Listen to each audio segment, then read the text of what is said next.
Shop the Sherwin-Williams Memorial Day sale and get 30% off paints and stains May 16th through the 26th. With prices starting at $34.29, it's the perfect time to transform your space with color. Whether you're looking to revamp your bedroom, living room, or home office, we have you covered with bold hues, soothing neutrals, and everything in between. Shop the sale online or visit your neighborhood Sherwin-Williams store. Click the banner to learn more. Retail sales only. Some exclusions apply. See store for details. Blog Talk Radio.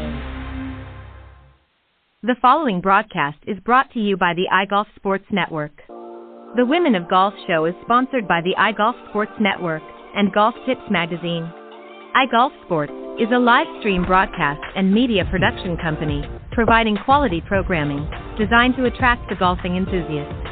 And Golf Tips, the game's most in-depth instruction magazine, with insightful reviews on the latest equipment, tips from top teaching professionals, helping you improve your game from tee to green.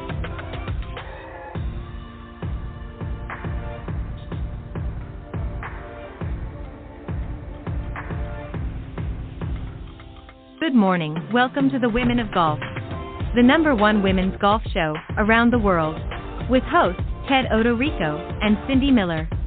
Join them as they interview some of the best players from the Epson, LPGA, and Legends Tour, and so many others, helping to elevate women's golf. So without further ado, here are your hosts, Ted and Cindy. All right, good morning, everybody, and once again, welcome to the Women of Golf show. I'm Ted Odorico, and right alongside, of course, is none other than my good friend and Legends Tour player and LPGA professional, Cindy Miller, and we are your hosts here on the Women of Golf. Good morning, Cindy, and happy Valentine's Day, my dear. Well, thank you, darling. Same to you. How are you? I'm doing very well. The sun is shining. It's a little warm out, or warming up, shall I say. Going to be in the 70s, so I'm excited. Always happy to have some good warm weather. How about yourself? I think it's going to be 50. But the best news ever is our dome is going back up. Wow, good. Yeah, I remember last week. It's back up now. They have to clean it out and fix the rips. Very good. So you'll be back in the swing of things, as they say.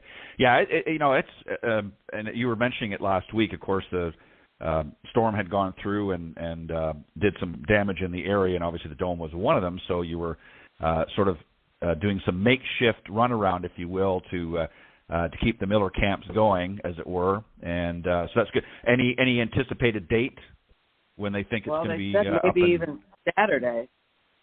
Oh, wow. Wow, that's fantastic. Well, good. I'm glad to hear that. I know you guys have enjoyed working out of there for a number of years, and it's been a very successful operation, so I'm glad to see that they were able to get things up and moving again relatively quickly. So excellent. All right, we've got a great show for you this morning. We're going to start things off here in just a moment.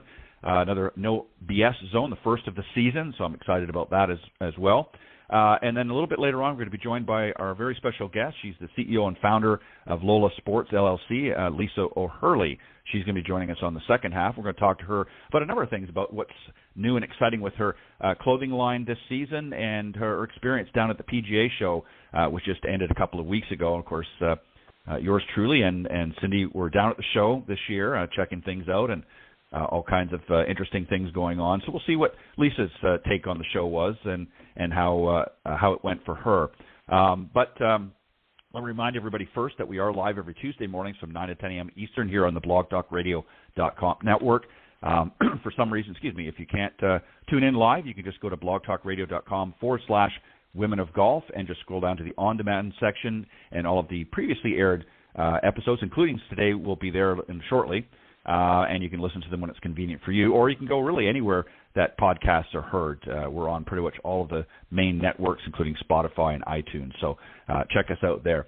All right, as I said, we're going to start off with the No BS zone, and this is actually, Cindy, I pulled this from the recent Golf Tips magazine. This is an article that I actually put together for our cover story, and it's Master Your Game, Becoming the Best Player That You Can Be. And actually what I thought we would do, because there were three components to it, there was the physical ability, the mental game, and, of course, handling your emotions. So I'm going to put this into a three-parter. We're going to tackle each one. We're going to start with the physical today, And then next week, we'll have another No BS zone, and we'll hit the next one, the mental game, and then subsequently the handling your emotions will be the sort of wrap-up, if you will. So sort of a special No BS zone, something we haven't really done before. And then hopefully by that time we'll be into the Epson Tour season, and we should start after the end of this month, start seeing some of the winners or certainly some of the players coming on the program in this first time slot. So we're excited about that. We're looking forward to hosting some of the young ladies coming on this season. So, Cindy, I thought with this particular, again, we're going to talk about the physical side of the game. So the goal really here is to help our listeners build a solid foundation as they prepare to enter this new golf season. And in order to master the game, becoming the best player you can be, it's important you understand and master the following key areas of your game. First, again, as I mentioned, physical, the mental game, and handling your emotions. And as I've said just a moment ago, you and I are going to discuss some areas to improve one's playing ability. And these are just some. I mean, obviously there are many, many other things. And Cindy, I want you to, to jump in with so many additional ones that you can think of in addition to some of the ones. So here's sort of, I'm going to lay the groundwork, and then we'll get some initial feedback from you, and then we'll proceed. So again, we're going to tackle the physical ability first. So typically, most golfers work on their fundamentals of their game and maybe a few key shots. However, there is more to improving the physical game than just working on the status quo. So I've put a few examples that we're going to talk about. And as I'm sure you are, Sam, I'll ask the question, why can't I take my range game to the golf course? And I think the simple answer from my perspective is the average golfer fails to practice with any sort of purpose, therefore is ill-prepared to handle real course situations. So I want to get your thoughts on this. I'm sure you've received or heard a similar question. What are your thoughts initially? Do you agree, disagree? Do you want to add to what I just said with respect to what people typically do when they're working on their physical part of the game is they sort of just stick to some of the fundamentals and really don't focus on a lot of the other areas. And then we'll talk about moving from range to first tee. What are your thoughts? I don't think people know what they're doing when I don't know that didn't sound right. I don't know that people are aware or have swing thoughts or a plan of what they do when they swing the club. I believe the outcome devil creeps into their head and they try to create an outcome instead of a shot. So I think when you're practicing, if you know what your swing thoughts are, so you really have to focus on what you're doing while you're swinging. And they can't be a lot of thoughts. They have to be pretty simple, very easy to think about, right? Like, oh, my head's still, I'm swinging, bending, slapping, whatever it is that you're trying to do, that you will create the shot you're looking for, therefore hit it better. So I don't know that they're aware of what they're doing. Therefore, they don't hit it right. Therefore, they get frustrated. What are your thoughts? Yeah, I agree. And I think it boils down to this. And this is what we're going to talk about here in just a moment when I said about transitioning from range to the first tee. I think most golfers fail to prepare. They go out there and they think, okay, I'm just going to hit this shot. And they don't really plan for anything. And it's very important to do that even in your practice sessions, because if you're not planning and preparing to execute a shot, and that, I don't mean just the pre-shot routine, that's just sort of to get you ready and set to pull the trigger, as it were. But they fail to really prepare for their shots. And again, as you pointed out, you have to have, certainly one swing key, whatever it may be, keep the head steady, whatever the case may be. You have to have that as well. And it may be something that you're struggling with, that you want to remind yourself with, but you don't want to clutter it with, you don't want to, as the proverbial opening the closet door and everything falls out. So you've got to be careful with that. But do you agree that most fail to prepare properly before they even get to the golf course? Yeah, but let's just talk about a shot. Like, I've got 10 kids leaving this week to go to the Under Armour National Championships. We're the league directors of the Under Armour Tour of Buffalo. And all of them are coming in for lessons, So yesterday, Well, 3 days ago, I said, where's the yardage book for the course? Oh, it's at the house. I go, put the yardage book in your golf bag. Okay. I wrote down all these numbers for him because I said, okay, what do we got to do to fly at 20 yards, 30 yards, 40 yards, 50 yards, right? And I said, we need to put those numbers in your yardage book. Well, they're in this book. I go, well, you don't want two books while you're playing. Again, think ahead. What am I going to do while I'm on the golf course? So yesterday they brought the right book. I said, okay, he starts to want to hit his driver. I said, no. Come here. We're going to go through the golf course. And I said, do you have a Sharpie marker? Yeah. Well, the Sharpie marker was huge, like huge. A really, really big fat tip. And I said, no. You're going to get, real thin tipped Sharpie marker so it doesn't write over all the whole book, right? So I got a Sharpie out, and I said, okay, here's the whole. Now, his father goes, oh, my God, there's water everywhere. I'm like, what the heck? Stop. Right? So, again, what do people think? Oh, there's water everywhere. And, by the way, they're playing in Sandestin. Oh, wow. Yeah. Wow. The national cool. That's a hop, skip, and a jump. Yeah, it's just down the road for me. Yeah. So, and they're all playing different golf courses depending on their age and their gender. So, and Natalie will be there, by the way. She won last year by 9 or 10 shots. Wow. Our little Natalie. Good. Yeah. So, anyway, I said, all right, let's go through the golf course. So here's where I want you to hit your tee shot. You don't need a driver here. This golf course is really short. The kid's 11 years old, right, so they're not playing it real long. Oh, well, I could hit driver. I go, why would you not hit driver? Because see the water over there and the trees over here? Well, that's not what we want to do. We want to hit a shot that's 165 off the tee. So, again, planning where you want to try to hit the shot. So let's pretend we're on the tee box. And I said, okay, if there's water on the left and you want to hit it to the right, you're going to set up on the left side of the tee box. Well, why? So your back is to the water and you can't see it. Oh, so again, silly little things like that if when you stop and say, I hit the ball well enough to score better, but I don't, now we have to look in the mirror and say, well, why don't we score better? Because little tiny things mess with us. Therefore, we hit yucky shots because we're afraid. Therefore, we play terrible and then we get mad. So that's my opinion. Yeah, and that really goes to what we're going to talk about briefly here now, and that is preparation to transition from the range. The range is a great place to practice those types of shot. Imagination is a wonderful thing. So when you're on the practice tee, instead of just raking and hitting balls, imagine a scenario. Imagine you're on that tee box and you've got water, as you just pointed out, to the left. So, again, you're going to aim to the left. You're going to set up on the left side so that trouble is now away from where you're aiming, but also you're not going to see it because, as you said, it's behind your back. So those are things that you can prepare for as opposed to just hitting golf balls. Everybody's worried about, I've got to hit the perfect golf shot.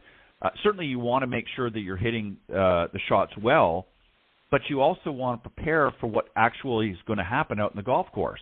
And that's where a lot of people sort of miss the boat, is they don't prepare for what they're actually going to be faced with. They just sort of do something willy-nilly, and then they get out in the golf course and say, oh, I didn't factor that, or they're focusing on all the trouble, as you just very eloquently pointed out.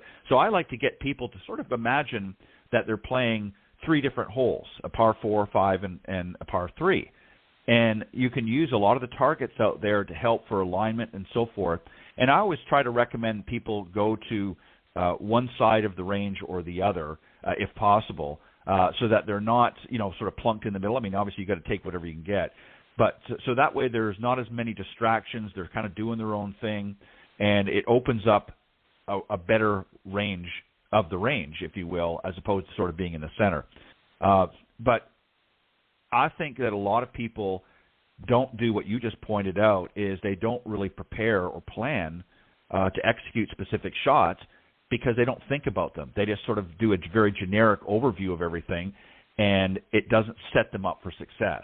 And I think you've got to plan, like bringing that yardage book in, and let's mark these yardages down at various different degrees and very different distances, so that you have an understanding when you get there what that 50-yard shot is going to be like, and so on and so forth. And that's something that you're trying to work with these youngsters that are going to be playing in this event this week, right? Correct. I just, let's look at the golf course and see what we're trying to do. Yep, exactly. You want to take real life. And here's something else too. And I'm going to move on to the next point because I don't want us to get too far behind. But so another thing I always like to get students to do is to practice shots that you'll be faced with, but maybe never prepare for. And an example that I use in this scenario, and again, I'm not going to go through the whole thing, is there's a lot of different bunker shots. That's an area that a lot of people practice very, very little on their own. But I like to get students to practice that, and I want to do something that this particular one I use is the ball below the feet. So that's where you're maybe even outside of the bunker. You're standing on the edge of the bunker or just outside the edge, and the ball is near the edge, but it's maybe a good foot below your feet. Well, that's a whole different setup than what a normal bunker shot. Or maybe it's an uneven lie, like maybe the bunker's sloping slightly near the front to the green, and you've got to be on a sort of a tilted axis. So you want to practice shots like that. Don't just take the standard bunker shot and practice that. That's important too, but you need to practice because I guarantee it at some point or other, and Cindy, you can attest to this, you're going to find yourself in some awkward shots. And if you never prepare for those shots, and that doesn't mean you have to practice them all the time, but you've got to at least practice them a little bit of the time in order to become more proficient or to understand how to set up properly. What are your thoughts here? I agree. I believe that you should be able to hit it straight off a flat lie first. I agree. And try to figure out how to do it off of a different lie. But again, it's knowing what you're doing and thinking about the shot and the setup so that you can do it on the course. I mean, that's what it's all about. And I think too, Cindy, right, I think once you've assessed what shot you're going to be faced with and you understand what you have to do to execute it, then I think you have to put that aside, and now you get into your pre-shot routine. And I think once you do that, I mean, obviously, whether you're on the tee or out in the fairway or in the rough or what have you, and you're faced, with the ball in whatever position it may be, now you want to do that assessment. You want to find out, okay, what am I faced with? What are the wind conditions? Are there any obstacles? I mean, you don't want to focus on trouble, but you do need to be conscious of it. You need to know, okay, there is water or there is, a hazard over here, and you need to be conscious of it, but then let it go. Once you're aware of everything, then you adjust accordingly to whatever shot is required to make sure that you're going to get the optimal success. But then don't dwell on it. So, assess the situation, get a game plan, if you will, and it doesn't take very long if you've been practicing these things. That's why I say on the range is the best opportunity to practice a lot of these things to become a better physical player, because then you can take and you can say, oh, yeah, I remember when I was on the range last week, I imagined this particular scenario, and I'm going to be faced with, and here I am on the golf course, I'm now faced with it. So now I'm going to, take the steps necessary to execute this shot, and you're going to do it with confidence. And that's really what it's all about, is building confidence. Do you agree? Yes, totally. That's exactly what it is, for sure. And, you're working, as you said, with these youngsters that are getting ready to play in this event. And this is something, obviously Natalie doesn't need the confidence. She's already got it. She was the winner, but, from the last time around. But even her, I mean, even though she won the last time, she's, coming into this event, and it's a whole new, it's like starting over. The one thing that she has going for her is the confidence of knowing that she can rise to the challenge and can be successful at it, and ultimately ended up winning the event. So she has that coming, and she's already got coming in with some confidence, right? Yeah, but also know that, you can't control the outcome. We're just working at, and again, they all get older. They have to play longer tee boxes. They play with different kids because everybody's getting, they get to the next age level. So, again, no one, can stand up and say, oh, I'm going to hit this perfect and do it. Like Scotty Scheffler on Sunday, he didn't hit it very good. Right. But he still got to win, Yep. Anyway. Yeah, that's a valid point. I mean, sometimes you're not always going to be perfect on the golf course, but you can still be successful. I mean, how many times over the years did we hear a Tiger say, well, I didn't really play my A game, and he ended up beating the field by 8 shots? And people were scratching their head. What what the heck do you mean you didn't play your A game? I mean, what game were you playing? I mean, you won the event, and you're hoisting the trophy up, you're carrying the check to your car. But in his mind, he knew that he could do better than what he did. But ultimately, he was able to pull things together in such a way that it still yielded success. And then he would go after that event, and he would work on some of the things that gave him trouble out in the golf course, that particular round or particular tournament. And that's what we want everybody to do is play with what you've got that day, and then focus on working on it. Don't start monkeying around on the golf course. The last point I want to touch on is, and I think this is really important. Obviously you want to be able to hit the ball straight, but you've got to work on your timing and tempo. This is something that very few people. Everybody has a natural body rhythm, and everybody's is different. Some might be similar, but everybody's is different, and you have to find and understand your own, because that dictates. If you're, for instance, I'm going to use some older examples, but if you're somebody that has a body rhythm that's very sort of laid back, like a Freddie Couples or an Ernie Els, and I'm referring obviously on the men's tour, you don't want to go up there and swing like a Nick Price, who had a very quick pace and body rhythm, or vice versa. So you have to find that, and I think that once you understand the importance of both and work on those things and get that good body rhythm going, that's going to help a lot as well. I'd like to get your thoughts on this. What do you do? Is there anything specific that you do to get them to understand or develop their own rhythm, as opposed to just manipulating it to somebody else's style that they see on TV? What are your thoughts here? Well, everybody's different, so they have to have their own rhythm. And I don't know that many of my students are trying to emulate. Well, they might see a swing. Like I had a dad that says, look at, Nelly Corda. In fact, it was Natalie's dad. And look at her backswing. I said, okay, Natalie happens to be 57 inches tall. Okay? Mm-hmm. And right. Nelly Corda is, I don't know, 72. A lot taller than that. Yeah, a lot taller. So yeah, so she's going to be more upright right now. Natalie's 11, she's 30. Again. So what are you doing? And so then I took a picture of the top of their backswing. Oh, okay. They're all looking for something that they do wrong to try to fix it, right? And they have to swing within themselves, and they have to understand their body is different. And what's funny that you mentioned this? I just bought this DeWiz. It's a watch thing that measures your swing at the PGA show. And I, of course, didn't start using it yet. And last night I said to Alan, I got to get this thing moving. I got to work on this. And he said, well, you have to set up an account and you have to do this. And, well, it wanted to know how far my knuckles were from the floor. So I go get the yardstick. And then it wanted to know my wingspan. He goes, wow, are you flying out of here? And so anyway, It's funny because it wanted to know all these measurements. Well, why? Because it's a technology thing, it's an AI thing, whatever. It's going to measure my swing. It needs to know what my body looks like. So if that thing needs to know, then you need to know, how tall are you? You have to swing within yourself. That's the bottom line. So. Yeah, and just to sort of sum it up. So when, as an example, when you're swinging well and in balance, your tempo will be very smooth and rhythmic.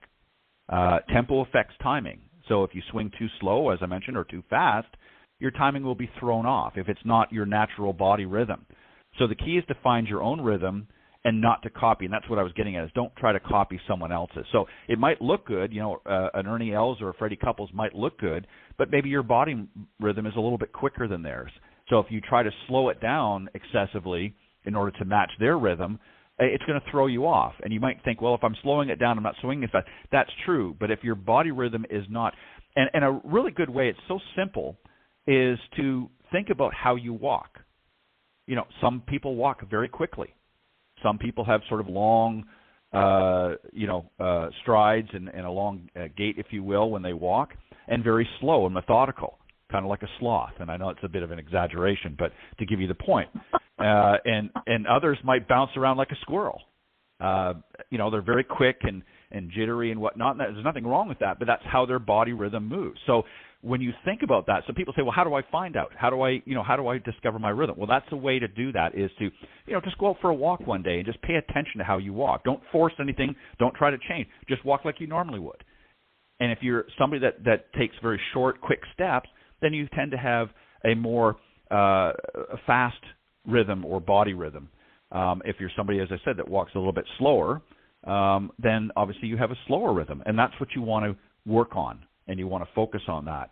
And I think when you do that, if you work on both your tempo and timing, the next time you visit the practice range, I think you'll be amazed at how much better your results will be. I mean, all of the other stuff is important, don't get me wrong, but you can have the squarest of club faces, you can have the proper shaft in your golf club, and you can have nice brand new grips on there. But if you're not playing within yourself, it doesn't matter what equipment you have and what necessarily you're going to still have some struggles. So there's a lot of these components, and this sort of sums up, and there's so many other things that we could talk about, but I just wanted to touch on a few things here. And, so really just to very quickly recap, is you want to prepare as best you can. I mean, it's never going to be perfect, but you want to prepare as best you can. And the best place to do that is when you're out in the practice tee or during your lessons, is to make sure that, when you're working with your instructor or coach, that you're working on things that are going to help you prepare for when you're out in the golf course. And you want to, when you're at the range, don't just practice the typical vanilla type golf shots where you're just, as I said earlier, raking and hitting balls. Practice shots that you're going to be, the type of shots you're faced with if you've played for any length of time. So set up some examples. On the putting surface, don't just hit those 3-foot putts or 10-foot putts. Do some lag putting. Get on the one side of the green and putt to the other side of the green, and kind of just develop that rhythm for lag putts. Get in the bunker and don't just do the regular bunker shots, but set up some scenarios. Plug the ball in. Play or a fried egg, as it's often referred to as well. Practice a lot of different shots, so that when you get out on the golf course and you're faced with one, you can say, okay, that's what I need to do. That's how I need to handle that particular shot. And there might be some variances, but essentially that's going to help you prepare better. And obviously always work on your tempo and timing, because I think that's something. Once you get that rhythm down, I think that's going to help tremendously work out some of the other things. So any final thoughts, anything else that we should let them know before we get ready to move on? Nope. Great job. Perfect. And next week, as I said, we're going to move on to the mental game. There's some things there. And they all work hand in hand. This is what I want to emphasize, is they all work hand in hand. So it's not just the physical side. I mean, yes, that's important. You've got to work on the physical part of your game, but there's the mental side and there's the emotional side as well. And all of those components have to work together in order to be successful. And whether you're aspiring to be a tour player or you just want to maybe do well at this year's club championship, or just with your friends on the weekend, you just want to play and have more fun, these are some things that you can work on that will hopefully, if you do them right and do them consistently, will help you achieve that. So we're always here to help, and next week, as I said, on the No BS Zone, we're going to talk about the mental side of things a little bit, and we'll get more depth. So great discussion, and you can also find, I will give you the information again, but you can go to golftipsmag.com, and if you're a subscriber, the March-April issue that has just been released just within the last week or so, this particular article, Master Your Game, Becoming the Best Player You Can Be, is in there in its entirety, so you can read through there and get some of the same information, in fact, more detail than what we talked about here. So very quick break, and then we're going to welcome our very special guest this morning, Lisa O'Hurley. We'll be right back. The following ad is sponsored by Golf Tips Magazine. Are you tired of being short off the tee? And what about those 3 putts? Forget about it. It's time you got serious about your game. Golf Tips, the most in-depth magazine in the industry. For over 30 years, Golf Tips has delivered expert content such as the latest golf instruction from America's top pros. Simple to follow practice and game improvement drills, fitness and mental game tips, equipment, training aids, accessory and apparel reviews, golf destinations and travel tips for every budget, and so much more. Don't miss a single issue. Go to golftipsmag.com and subscribe today. All right. Again, don't forget to go to golftipsmag.com and subscribe, and you'll find articles like that in the magazine and others, some useful information as well that'll help improve your game.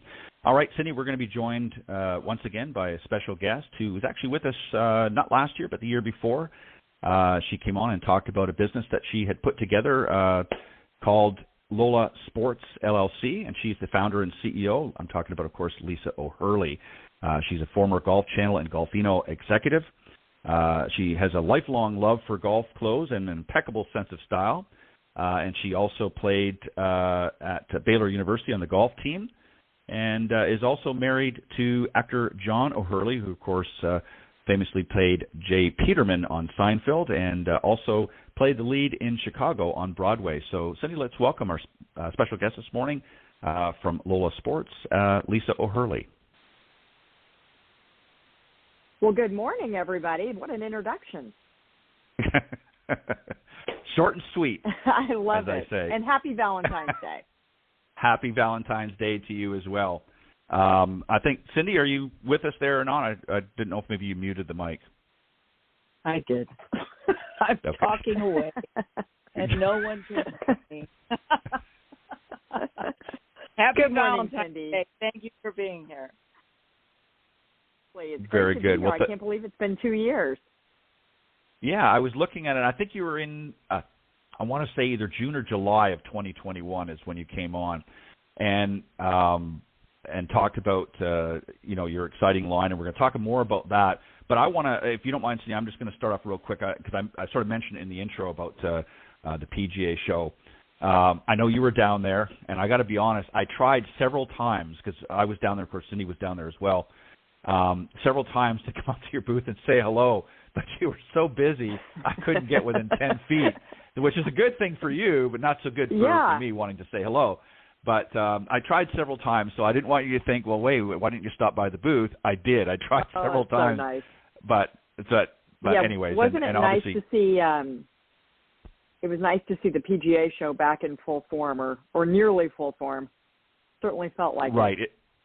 It's still a few short, but much better. I didn't go to the one last year. I think, Cindy, you said last week that you were the previous year. And obviously, rolling on the back end of COVID, understandably, they were taking some additional precautions and whatnot. And I think a lot of folks were hesitant to come back in full force. But this year definitely was a much better show. And let me just compliment your booth. You had a great booth. I really liked the way it was laid out. Yeah, it was very, very well put together and simple yet elegant, as they say. But Thank you. So I want to get your thoughts. Now, I'm assuming then, since you're familiar with the show, this wasn't your first one, right? You've been there before. Oh, I think this was, to be honest, my 29th. Okay. All right. Well, there you go. Uh-huh. Yeah. So you've been to a few. Yeah. So give us a little bit of the feedback, other than obviously it was a much better performance overall. Compared to some of the past seasons, understandably, again, because of the pandemic. But what was some of the feedback that you had? I mean, obviously you're there to, do business and things like that and network and so forth, as we all do. But what was your feedback? What was some of the feedback that you received this year at the show? So, first of all, we did do the show last year, which was, we were one of the few. Because it was hot off of COVID and not that many people attended, and certainly not that many people showcased their lines. But we did decide to do last year, and it worked well for us just because I think we got to see everybody that was there because it was such a smaller show. This year, I mean, I do feel like it was so much busier. And, for us personally at LOHLA Sports, it was kind of an entree into more of the international golf world this year. For some reason, we had a lot of interest coming to us from Canada and the UK and Europe. And so now I have to go back to my desk and figure out how that's going to all work out. But that was really nice to see. So not only are we growing in America, but we're starting to get a lot more inquiries from overseas. Yeah, and that's a testament to really you and your team at LOHLA Sports for just doing a great job and putting everything together, not just the lines themselves, but the marketing and all the other components that with it, because it's obviously a very competitive market. As you experienced down the show, there's a lot of other lines out there and really everybody sort of has to find their niche and whatnot. So you've obviously done very well, and the line continues to grow. What are consumers looking for? What's some of the feedback from consumers? I know it's not a consumer show, but obviously you're talking to buyers and things like that. So they're telling you what are they saying consumers are really looking for? I think that in today's day and age, with the fabrics being so much better than they were of yesteryear, I think people are really looking for comfort. I think they're looking for outfits that they can wear all day long. We live in a very busy society. Women are super busy. And that entails everything from, families, kids, work, social activities. We're busy people. And to have to run home and change clothes in between activities is not really what we want to be doing. So right. I think that especially for women who play golf, they're kind of looking for their golf clothes to not scream, I've just been playing golf, but to be a little bit more lifestyle. And I think that has really bode well for us, because that is one of our first and foremost things that we try to capture with really every outfit collection that we have, is being able to put it on in the morning, feel comfortable and put together while you're running errands, while you're working, while you're playing golf. And then, if you don't have time to go home and change for dinner, you're still fine. So, that is one thing that we really look at. And I do think that it's resonating with the consumer for sure. Yeah, if I hear you correctly, what you're saying in a sense is they're looking for the versatility. Obviously, they want to look good, they want to feel good, they want it to be comfortable, but they want versatility. I mean, I think the days are I shouldn't say gone, but moving in a different direction where you have this outfit is for this sport or this outfit is for this thing and can't wear it anywhere else.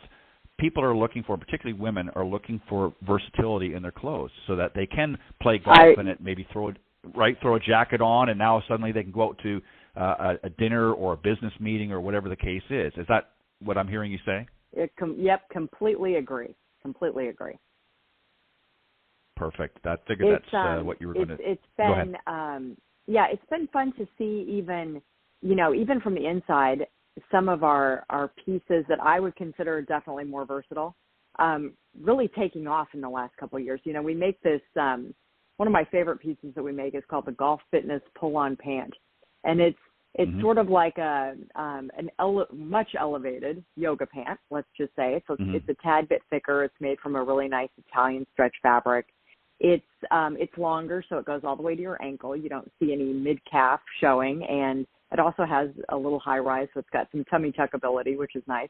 But the kicker is the two back pockets and then the one side pocket, which make them country club appropriate for when you're playing golf, but also, one of the most comfortable and put together things. You can put boots with them at night. I mean, they are really divine. And to watch those pants kind of create a following is really nice.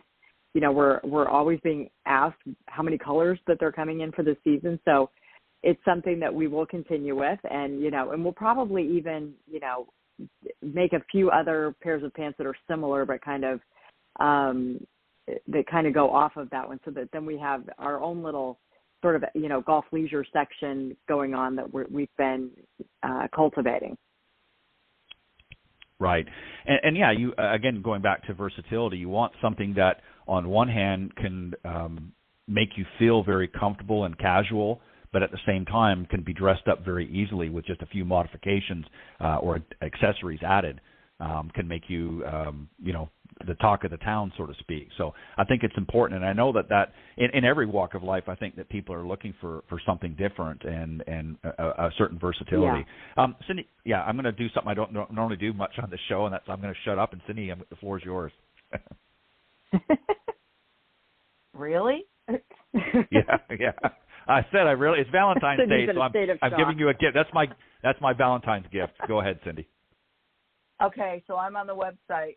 Stop by category. Tell me where these pants are. Well, you'll either find them in the pants or you'll find them in the core, but they're called the Golf Fitness Pull-On Pants. I believe right now we have them in black, navy, red, pine green. Perfect. Yeah, they're really cool. Yeah. Perfect. In fact, I have my red ones on today. It's Valentine's Day, Well, there you go.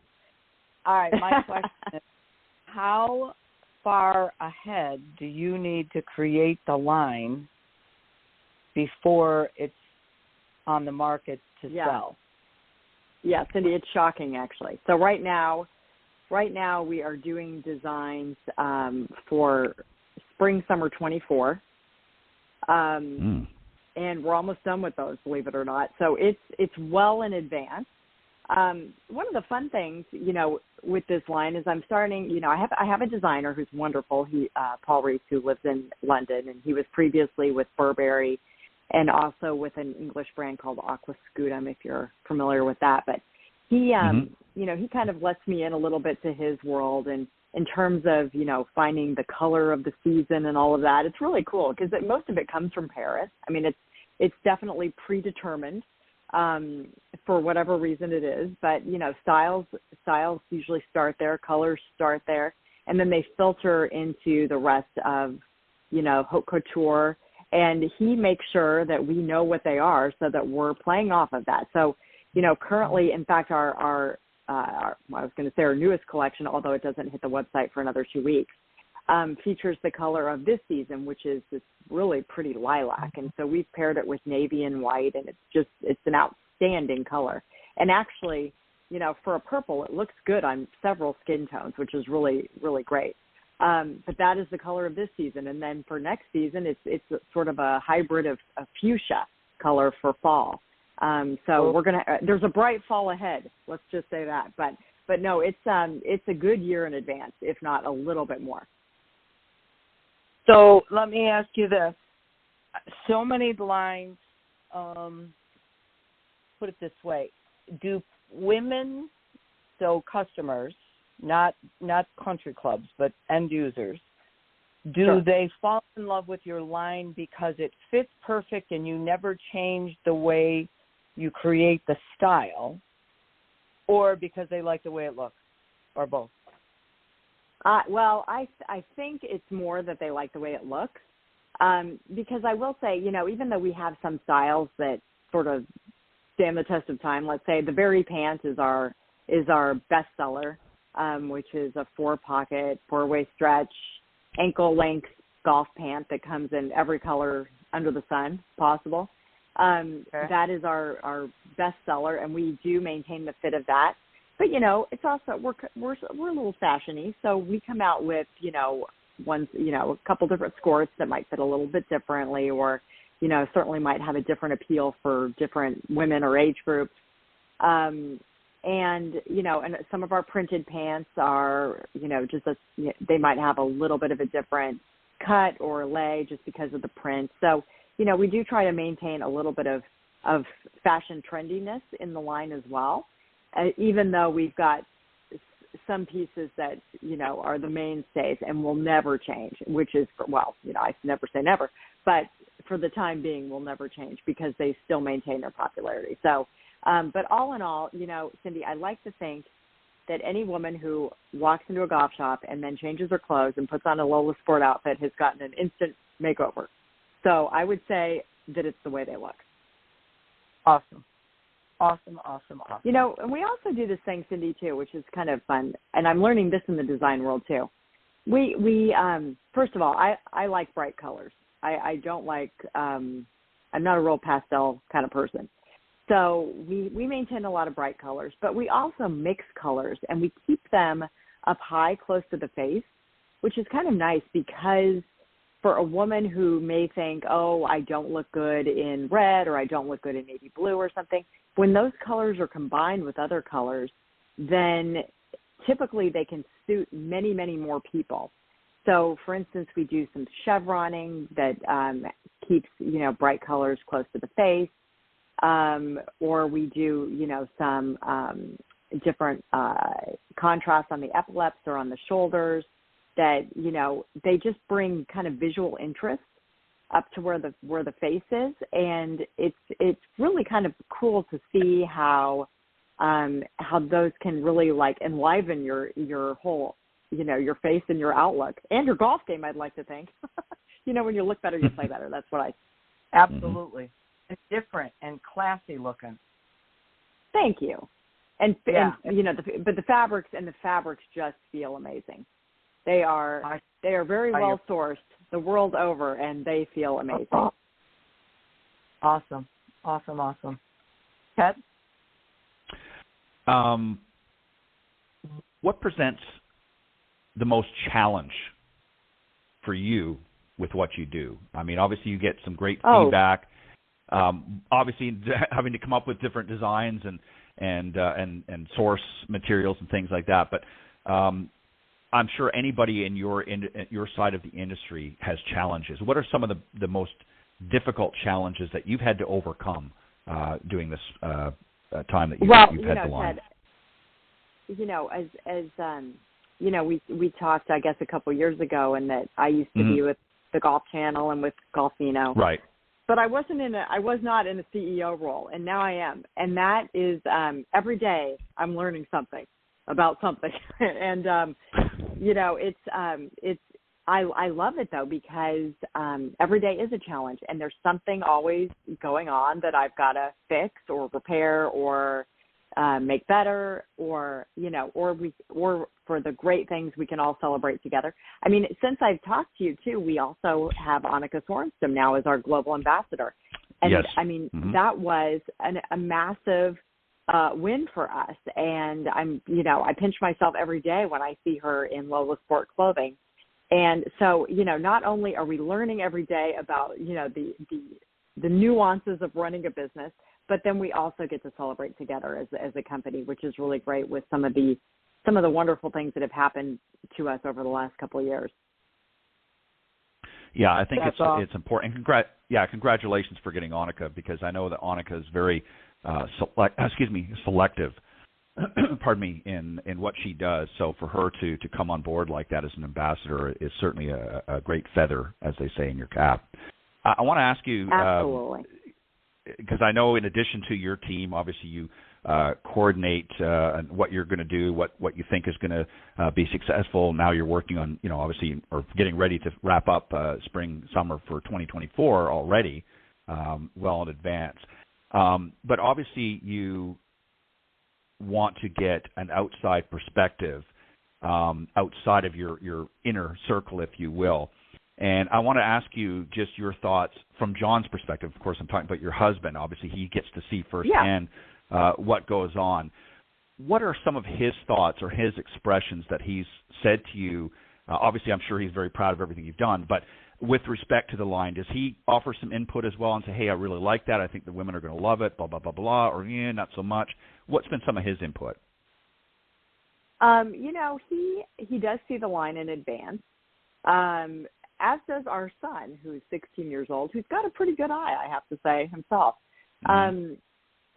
Because Paul and I started this, Paul is the designer, because we started during COVID, we our methods are a little not by the book, let's say. Like, he and I don't physically get together that much because he's in England, and I certainly don't get to go to Portugal much, which is where we make our clothing.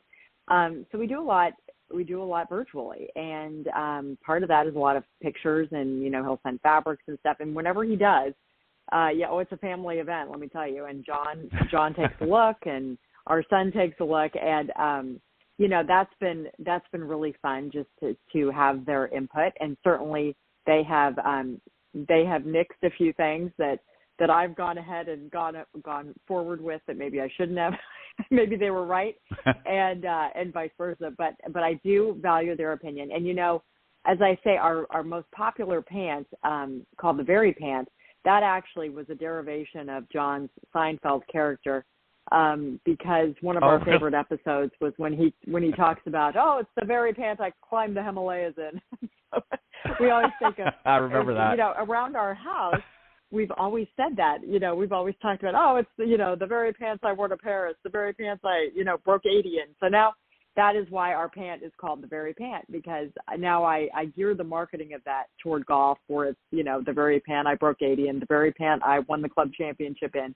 But right. it indicates specificity. That's really hard to say. Something that's really sublime. So that's why it's called the Very Pant. It's very Peterman-esque. I love that, and I do remember that episode. By the way, it was funny. Yeah. So where do you draw inspiration each season? I mean, obviously, you're getting feedback and you're having discussions again with your team in that. But where do you personally draw your inspiration from? What is it that gets you excited about putting together a new line? Yeah, it's actually really fun how we do our inspiration, and I'm sure it's a little bit not the norm as well. But we like to say that it's European designed, but LA inspired, and that is very true. So here in LA, we've got a very, specific look, and it's casual, it's bright, it's laid back, and there are a lot of brands that are created here in LA that feed into it. So I study some of these brands, and in some cases we swap a lot of photos. Paul then also he is a fan of couture, so he'll go to Prada and Dior and Chanel and so forth, and we kind of look at what they're doing as well. And believe it or not, we marry them together, which sounds so funny that you're taking sort of like a more beachy look and mixing it with something that's Prada and saying, okay, let's create the golf version of what this trend is, because clearly it is a trend and it's permeating both sides, but let's figure out the golf version of it. And that's where, honestly, we've taken a lot of inspiration. And, LA women are, one thing I love about looking around in Los Angeles is how LA women wear their clothes. It's actually a pretty, you would think it's outlandish, but it's a little bit more conservative than you would think. But it is all about comfort. It's all about layering. Because the weather here changes. It's always cool in the mornings and the nights, and then it's warm in the day. So there's a lot of different layering pieces.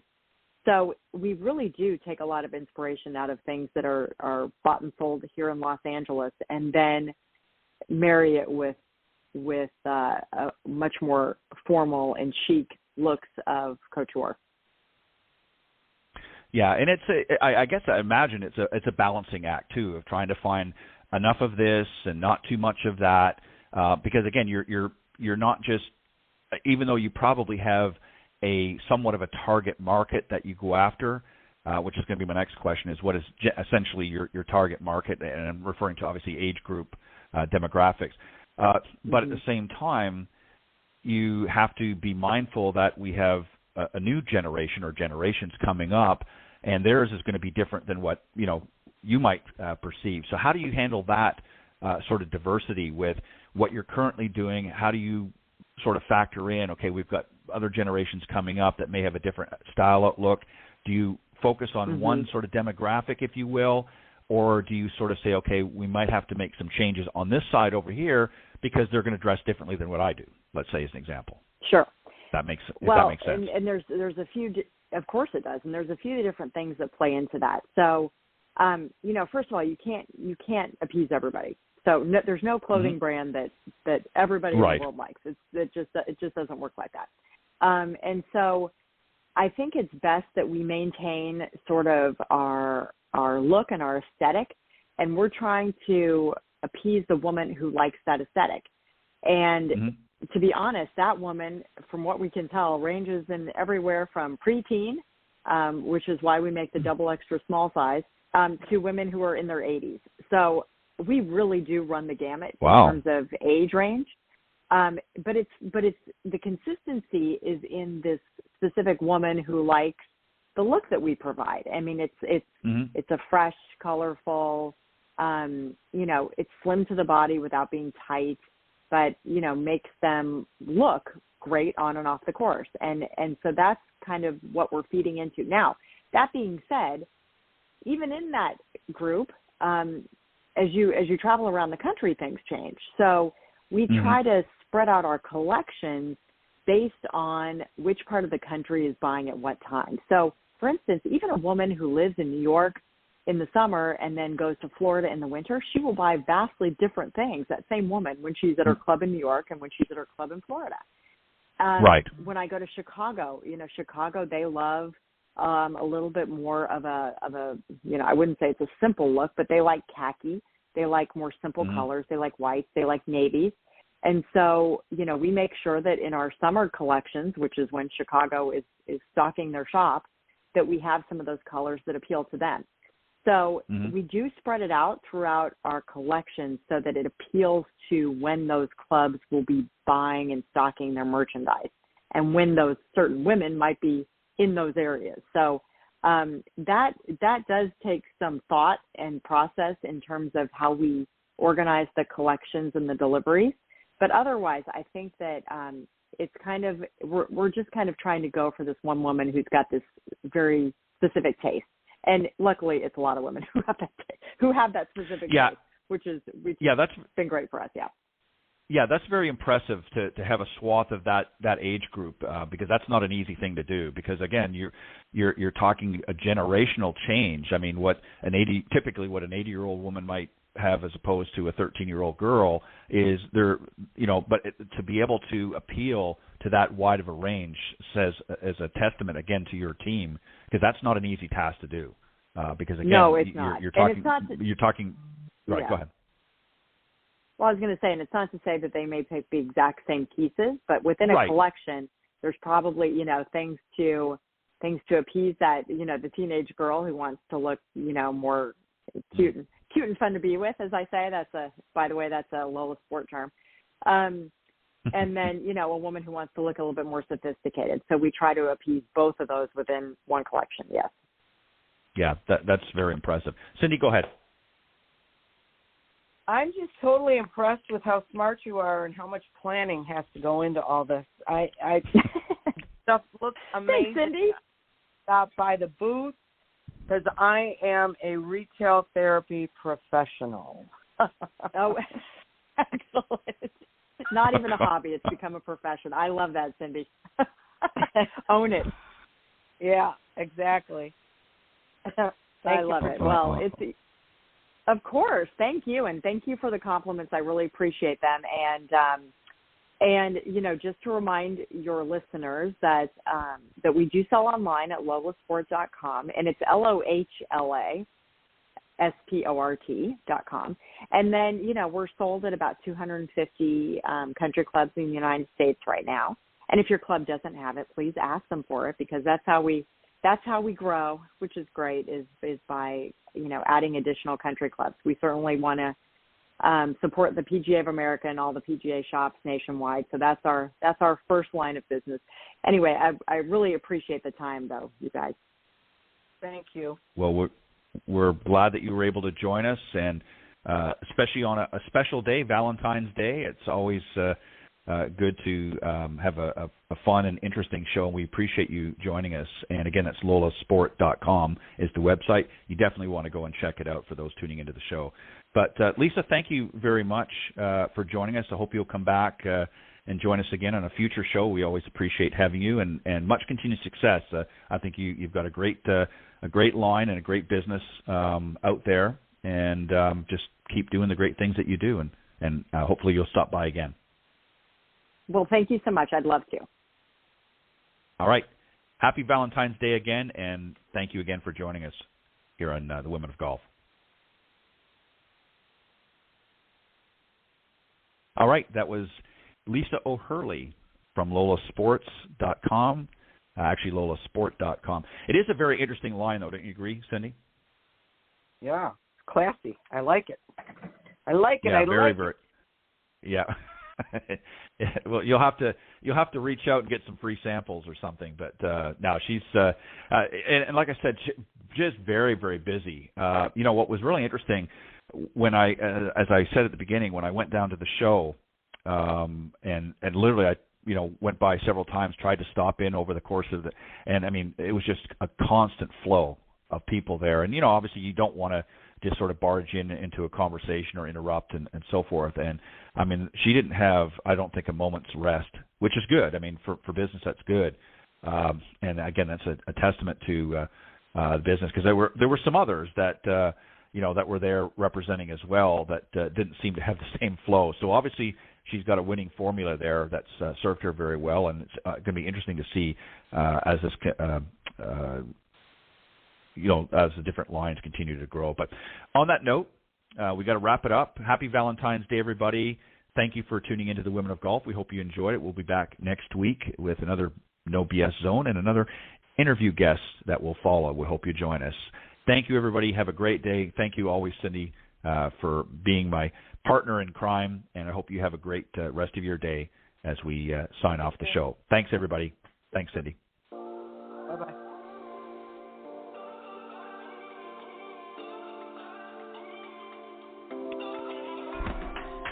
Thank you for joining us.